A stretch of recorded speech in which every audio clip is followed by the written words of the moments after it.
আবাসিক থেকে শিল্প গ্রাহক, তীব্র গ্যাস সংকটে নাকাল অবস্থা সর্বত্র। দিনের অধিকাংশ সময় রাজধানীসহ দেশের বিভিন্ন এলাকায় কমে যায় গ্যাসের চাপ, যার প্রভাব পড়ে গৃহস্থালী থেকে ব্যবসা বাণিজ্যেও। এমন অবস্থায় অনেকেরই ভরসা এলপিজি সিলিন্ডারের উপর। তবে এবার সেই পণ্যটির দামও যাচ্ছে সাধারণের নাগালের বাইরে। সোমবার আবারও বাড়ানো হলো এর দাম। ৪৪ টাকা বাড়িয়ে ১২ কেজির বোতলজাত বেসরকারি এলপিজির দাম ১৩৭৭ থেকে ১৪২১ টাকা নির্ধারণ করা হয়েছে।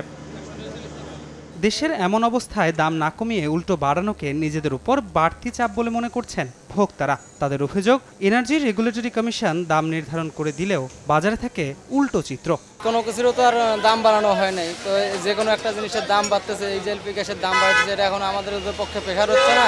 এখন তো কোনো লুটপাট নাই, তো এখন দাম কমে না কেন? আমরা তো সঠিক দামে পাচ্ছি না, মানে ওরা দাম বাড়াইলো। যার থেকে আমরা গ্যাস নিই সে যদি দাম না কমায় আর সে যদি কমে না কিনতে পারে তাহলে আমাদেরকে আর কমে দিতে পারতেছে না।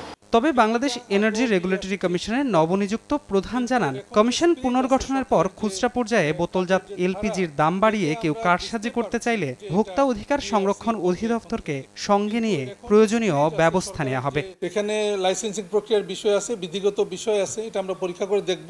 দ্য পয়েন্ট ইজ টেকেন, আমরা এটা কমিশনে আলোচনা করব এবং কিভাবে ভোক্তা অধিকারকে নিয়ে মোবাইল কোর্ট আইন প্রয়োগ করে, এটা একটু আগে আলাপ করছিলাম আমরা যে এই আইনটা মোবাইল কোর্ট আইনের শিডিউলে নেই, শিডিউলে যদি নেওয়া যায় দ্যাট উইল হেল্প আস।